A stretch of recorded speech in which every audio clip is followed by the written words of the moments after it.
What's going on, YouTube family? How's everybody doing today? And welcome to another episode on my YouTube channel. And in today's episode, I decided to see my homie right here who's selling some good ass coffee. It's called the Sloth Brew.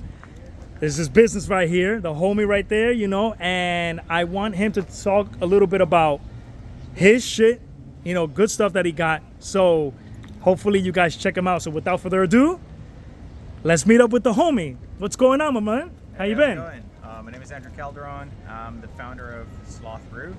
So this is a specialty coffee cart, trying to focus on sustainability. Everything is single origin, direct trade coffee. I roast everything myself as well. So it's a one-man show. You know, we have over 10 different ways of brewing. We have hot coffee, iced coffee, cold brew, hot tea, and iced tea. I'm typically here in Jackson Heights at 78th and 34th Mondays and Tuesdays. In the farmers market here at Jackson Heights as well on Sundays from 8 a.m. to 2 p.m. And in Sunnyside, I'm here from I'm in Sunnyside Fridays and Saturdays on 43rd and Skillman. I do the farmers market over there as well. I love the community, love the support. So if you like good coffee, just go ahead and come check it out, you know, and yeah, we'll make sure that we get your coffee needs covered. So what kind of coffee you actually sell or have people try out that you feel like it's the best one, and then what you think is the least one that a lot of people would not prefer, but and overall, which one you would prefer customers to like the most about your coffee and the spot that you be going to, like in Sunnyside and Jackson Heights? And tell us a little bit about like how you brew your coffee, where you do it at. Give a little bit example of like, do you give samples to people where they actually try it out and they be like, oh, let me check this shit out, I like this shit, I'm gonna buy a pack and shit like that. So give a little bit about like how you do it so that they could be aware, like, hey, you know what, let me check them out. Yeah, definitely. So like I said, we have over 10 different brewing methods. I have espresso, full immersion methods like the AeroPress and the Hardy Switch, pour overs, cloth pour overs, paper filter pour overs as well. And yeah, I do have samples. People love to try different types of coffees, you know, from fruity notes to sweeter notes or caramel notes, you know, brown sugar or red fruits, that type of thing. So I do always ask the person first what they like to drink, what they like to experience that day, and kind of go from there. I try to stay away from sweeteners. I tell people to enjoy coffee as it is, you know, plain black, without any milks or any sugars, and then kind of go from there. Usually the ones that people really like are natural processes, which it's basically a sun-dried process to enhance some of the floral notes and the fruity notes of the coffee. From there, we also have like honey processes where enhance the sweetness and body of the coffee as well. And then we have the typical wash processes that are, you know, well known by pretty much everybody in the coffee industry and coffee drinking culture. But yeah, like I said, we have plenty of brewing methods. People love and they get fascinated by like the lap look of the coffee bike, and you know, they ask a few questions, they kind of go from there, and they get educated a little bit in the coffee industry. You know, specialty coffee, it's all about taking care of the full lineup of people behind the product, not just the barista, not just the roaster, but the farmers, you know, the producers, the co-ops, single families and small communities that actually produce the coffee. And it's very hard labor and very intensive work. So we tend to recognize that by paying a fair price for the coffee. I only deal with direct trades, so you know, we're taking care of the coffee producers without middleman, and that way we can make sure that we're paying a fair price to the producers and, you know, the production line of the coffee. Where did you come up with the name Sloth Brew? So I grew up in Costa Rica. We have plenty of sloths over there. The whole concept behind this was to help people slow down a little bit. You know, maybe for 5 minutes, as long as it takes to brew the coffee. We're always in a rush. We're always trying to, you know, follow this rat race that it's New York City. So the idea was to slow people down, and it's kind of a word play from there. You know, sloths are wholesome, but they also move in slower pace. So it's like hanging in a tree somewhere like that, right? They're just hanging up in the tree or some shit. Exactly. So the idea was to help people slow down a little bit and you know, appreciate the culture of a slow bar mentality and slow sipping mentality for coffee. You know, enjoying the moment at least for 5 minutes a day. Makes sense. So the community here in Jackson Heights, Queens, the neighborhood I'm from, born and raised, what do they like about this coffee? How many people have shown up, spoken with you, have met with you, and was willing to try out and help your business grow in Sloth Brew? Give us some detail as to like what the community likes about it, and have they spoken to other people in the community about how cool your coffee spot is and how your business is actually growing at this time? Yeah, absolutely. I love the community around here. They're very supportive.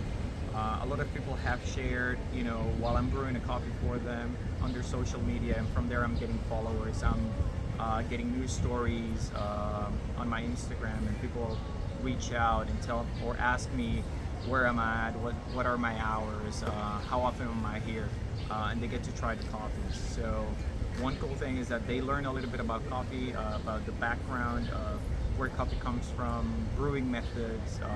If they have questions on how to brew coffee after they buy a bag at their place, I give them a couple tips, you know, on how to best brew and how to best take advantage of that coffee. So yeah, it's been really supportive around here in Jackson Heights, and I really enjoy coming here. I meet very interesting people every single day, so that's nice. It's a very supportive community, very diverse. And also there's a lot of coffee drinkers around here too. There's a lot of coffee. A lot of motherfuckers, they love this coffee. You know, it's like they gotta have some coffee, right, to wake up and do what they gotta do. Yeah, a lot of coffee drinkers around, and not a lot of coffee shops around here. So, you know, they find that it's a great spot just across the park, and you know, they get to enjoy coffee while they sit down here outdoors. So yeah. So I see that your coffee is also a bike too. So how do you like doing some exercise and working as a coffee maker, a coffee person like yourself, owning a business in an awesome bike like this? Yeah. So like I said at the beginning, you know, I try to be as sustainable as I can. So for example, I do not offer any plastic lids for the coffee. Try to avoid single waste and single-use plastics. So everything is powered by solar generators. So you know, try to be as sustainable as I can. The bike helps me, you know, lower my CO2 footprint as well. Of course. You know, you drink a lot of water, I bet. Yeah. Try to be as wholesome as I can. So yeah, that's basically what this is all about. And these are all the bags that you sell that a lot of people can actually check out? Exactly. So those are 200 gram whole bean bags. Everything is roasted a couple of days or the week prior of selling. So every single bag that you buy, it's going to be as fresh as you can. Okay. And like I said, I change my selection every week. So different processes, different origins. Yeah, so you know. So where can people actually find you so that they could come in and check out your business, and especially if they're either living in Sunnyside where you normally are at, and especially here in Jackson Heights, Queens, can you tell my subscribers and to all that is actually watching this video where they can actually have a conversation with you, what they should bring with them if they want to try out some samples or anything? Give me some details, a brief detail as to what you want to let them know so that you could grow your business even furthermore. Yeah, absolutely. So Fridays and Saturdays, I'm on 43rd and Skillman in Sunnyside during the farmer market hours from 8 a.m. to 2 p.m. on Saturdays. Sundays, I'm on 79th and 34th Avenue on Jackson Heights. Same time, you know, 8 a.m. to 2 p.m. during the farmer market hours. And then Mondays and Tuesdays, I'm just like one block down, Jackson Heights on 78th and 34th, right across Traverse Park. Also 8:30 to 2 p.m. You can go ahead and check it out. If you want to bring your own coffee flask or your own bottle or your own Thermos.